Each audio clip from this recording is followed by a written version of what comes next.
Hello students, I hope you all are doing well at your home. I am your maths teacher Mrs. Rakhi Gupta. So, without wasting our time, let me start our first chapter, rational number. I have already discussed about natural number, whole number, integers in our previous class. So, we recall this topic again. First, natural number. All counting positive numbers excepting 0 are called natural numbers. Means 0 को छोड़कर सारे positive numbers क्या कहलाते हैं? हमारे natural numbers. Second is whole number. All counting positive numbers including 0 are called whole numbers. Means 0 को मिलाकर जितने भी positive numbers होते हैं वो सारे हमारे क्या कहलाते हैं? whole numbers. इसका मतलब whole numbers तो सारे होल नंबर्स नेचुरल नंबर्स नहीं हो सकते हैं, बट सारे नेचुरल नंबर्स होल नंबर्स होते हैं. Our next topic is integers. All positive and negative counting numbers including 0 are called integers. सारे पॉजिटिव और नेगेटिव काउंटिंग नंबर्स 0 को इंक्लूड कर क्या कहलाते हैं? Integers. So our main topic is rational number. A number which can be written in the form of p upon q, where p and q are integers and q is not equal to 0 is called a rational number. कोई भी जो number p upon q के form में होता है और जिसमें q जो डिनोमिनेटर होता है वो कभी भी 0 नहीं होता है, वो सारे नंबर्स क्या कहलाते हैं? रैशनल नंबर्स, जहाँ p और q इंटीजर्स हैं. For example -2/3, 6/7, 9/5 and 3 and so on. 3 भी एक रैशनल नंबर है, ये एक होल नंबर भी है बट ये एक रैशनल नंबर भी है. क्यों? क्योंकि अगर हम 3 के नीचे 1 लिख देंगे तो ये p/q के फॉर्म में हो गया and 1 is not equal to 0. We discuss about the property of rational numbers in operations addition, subtraction, multiplication and division. There are 4 properties: closure property, commutative property, associative property and distributive property. First property is closure property. In closure property, the property is satisfied under addition, subtraction, multiplication and division. Okay, means a plus b is equal to a rational number, a minus b is equal to a rational number, a multiplied by b is equal to a rational number and a divided by b is also be a rational number, where a and b are the rational numbers. अब हम इसको एक example के through समझेंगे. Let a is equal to 2/5 and b is equal to 4/5. First is a plus b is equal to a rational number. अभी satisfied करता है या नहीं ये हम चेक करेंगे. a plus b that means 2/5 plus 4/5. LCM is 5, so 2 plus 4 is equal to 6. 6/5 is a rational number. a minus b is equal to 2/5 minus के 4/5. that means LCM is 5. 2 minus 4, 4 में से 2 लेस किया minus के 2/5. Minus के 2/5 क्या है? Rational number है. a minus B is equal to 2/5 divided by 4/5 is equal to, जब हम डिवाइड का रेसिप्रोकल करते हैं तो वो मल्टीप्लिकेशन में हो जाता है. तो 2/5 मल्टीप्लाइड बाय 4/5. 2 से 4 डिडक्ट किया 2 टाइम्स, इट मीन्स ऑफ 5 से 5 डिडक्ट हुआ तो 1/2. 1/2 is a rational number. a multiplied by b is equal to 2/5 multiplied by 4/5 is equal to 2 into 4 8/5. 8/5 is also a rational number. Our second property is commutative property. Commutative property are closed under addition and multiplication. Commutative property भी addition और multiplication को satisfied करती है but division और subtraction को satisfied नहीं करती है. मीन्स कम्यूटेटिव प्रॉपर्टी में क्या होता है कि किसी भी दो होल नंबर्स को किसी भी पोजीशन में ऐड किया जाए, आंसर इज सेम. मीन्स अगर हम a प्लस बी करेंगे या b प्लस ए करेंगे तो आंसर दोनों का सेम आना चाहिए. Same as it is, a multiplied by b is equal to b multiplied by a. A minus b is not equal to b minus a, and a divided by b is not equal to b divided by a. Let me see it with the example. Okay, now let a is equal to 4 and b is equal to 6. Commutative property under addition क्या होता है, a plus B is equal to B plus A, ये हमें प्रूव करना है. a is equal to 4 plus b is equal to 6 and b is equal to 6, a is equal to 4. 4 plus 6 10 and 6 plus 4 is also 10. तो ये क्या है, commutative property addition को सेटिस्फाइड करती है. सेटिस्फाइड. ओके, अब next is a multiplied by b is equal to b multiplied by a. Means 4 में अगर हम 6 का मल्टीप्लाई करें या 6 में हम 4 का मल्टीप्लाई करें, दोनों साइड का आंसर सेम आना चाहिए. 6 4 6 जा 24 एंड 6 4 जा 24. That means left hand side is equal to right hand side. It is also satisfied. Now next is a minus B is equal to B minus A. हम ये पहले check करते हैं कि ये दोनों इक्वल हैं या नहीं. a is 4, b is equal to 6 and 6 minus 4. यहाँ कितना आएगा, माइनस के 2 और यहाँ 2. क्या ये दोनों इक्वल हैं? No. So commutative property is not satisfied under subtraction. ये क्या आएगा, not satisfied. Okay, same as it is for the division. a divided by b is equal to b divided by a. Let's check. 4 divided by 6 is equal to 6 divided by 4.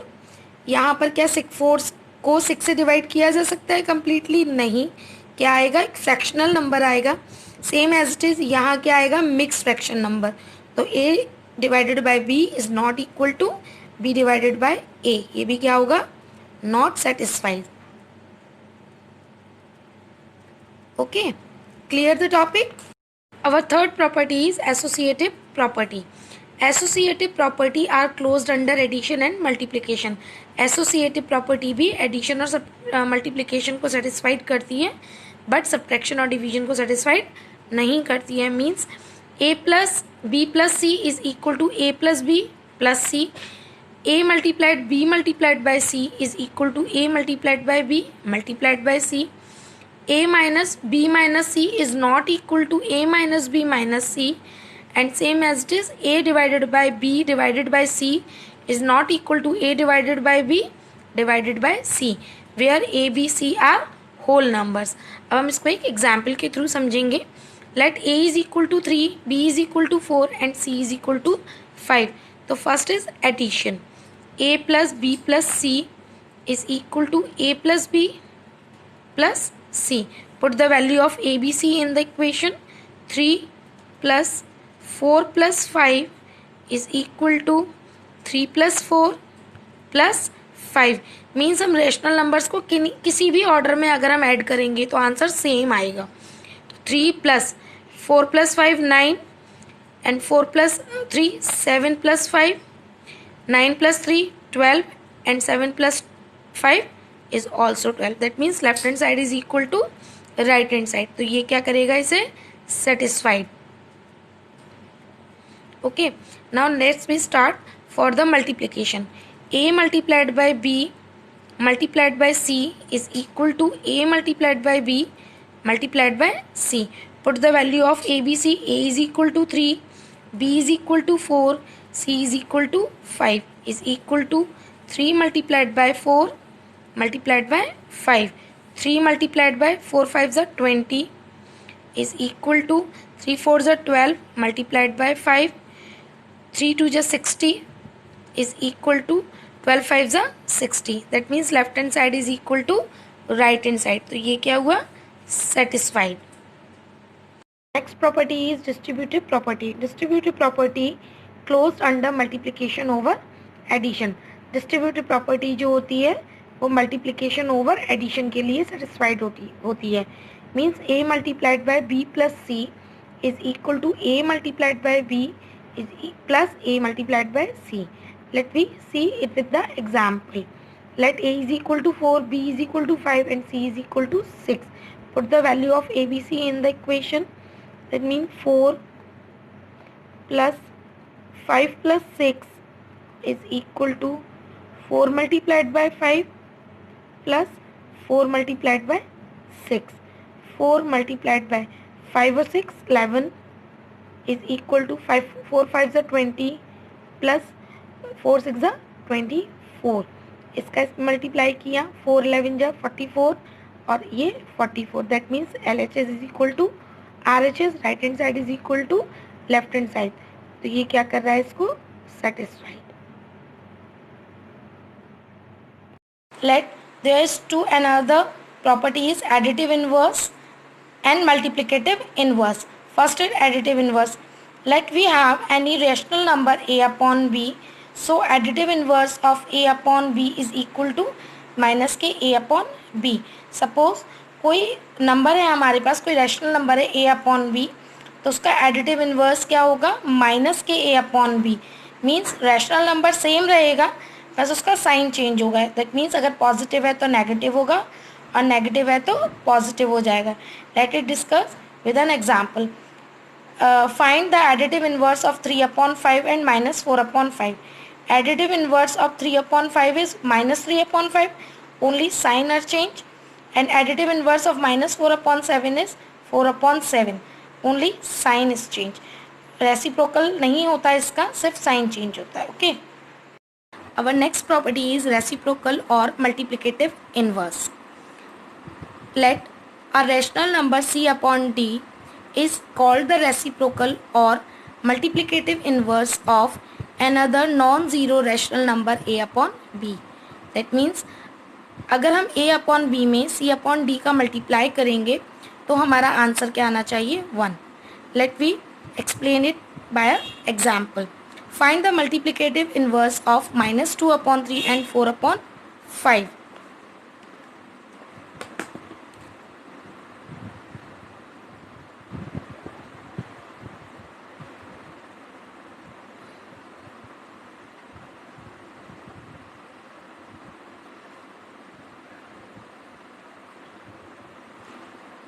Multiplicative inverse of -2/3 is -3/2.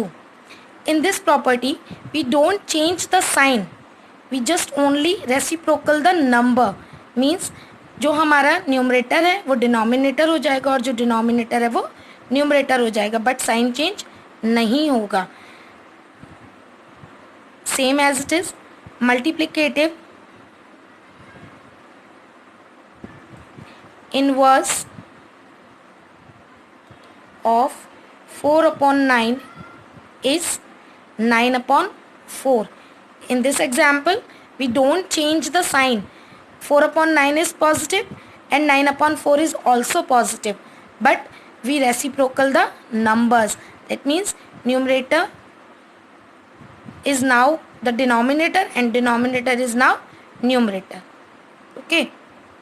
We start question number 1 of exercise number 1.2. Represent these number on the number line. 7/4. 7/4 को हमको number line में represent करना है, तो इसको पहले हम mix fraction में लिखेंगे. मिक्स फ्रैक्शन में लिखने का क्या तरीका है, हम 7 को 4 से डिवाइड करेंगे. तो 4 1 जा 4 लेस 3. ओके, तो इसको ये हो जाएगा 1/3/4. क्योंकि ये हम मिक्स फ्रैक्शन में हम ऐसे लिखते हैं, first is question, then reminder, then divisor. Okay, तो ये हो गया 1/3/4. किसमें, पॉजिटिव नंबर में. पॉजिटिव नंबर नंबर लाइंस के किधर आते हैं, राइट हैंड साइड में. तो ये जो नंबर है वो 1 से 2 के बीच में आएगा. तो लेट्स ये 0 हो गया, यहाँ 1 और ये मान लेते हैं हम 2. ओके, तो 1 से लेके 2 तक या 0 से लेके 1 तक कितने पार्ट्स होंगे, कितने पार्ट्स में डिवाइड होगा, ये 4 पार्ट में. जो इसका डिनोमिनेटर होता है उतने पार्ट्स में. तो 1 2 3 and 4. Same as it is 1 2 3 and 4. ये हो गया 4th पार्ट में. अब यहाँ से हमें कौन सा 1 के बाद 3rd नंबर देखिए, ये 1 है, 1 के बाद 3rd नंबर 1 2 3. लेट ये हमारा हो गया, मान लीजिए हमने P. तो p इज इक्वल टू हो गया 1 होल 3/4 या 7/4. Let's we start the second part of question number 1 of exercise number 1.2. अब हमें माइनस के 5/6 को नंबर लाइन पे रिप्रेजेंट करना है. इसको हम मिक्स फ्रैक्शन में नहीं लिख सकते. क्यों? क्योंकि इसका न्यूमरेटर जो है इसके डिनोमिनेटर से छोटा है. Let's we draw the number line. अब ये नेगेटिव है तो नंबर लाइन कहाँ आएगी? जीरो ऑरिजिन कहाँ आएगा? यहाँ. और नंबर लाइन नेगेटिव की कहाँ आएगी? जीरो से लेफ्ट हैंड साइड में. नंबर्स कैसे डिनोट करेंगे हम? यहाँ पर. तो 0 से 1 तक, 0 से -1 तक कितने पार्ट होंगे इसके बीच में? 6 पार्ट्स. क्योंकि इसका डिनोमिनेटर कितना है? 6. तो 1 2 3 4 5 एंड 6. ठीक है, ये 6 पार्ट हो गया. तो 5/6 कहाँ आएगा? -1/6, -2/6, -3/6, -4/6 एंड दिस इज -5/6. और ये क्या होगा? 6/6. तो 6 से 6 डिडक्ट हो गया तो क्या आएगा? -1. तो ये क्या होगा? मान लीजिए इसको हम लिख रहे हैं p is equal to minus के 5/6. Is that clear?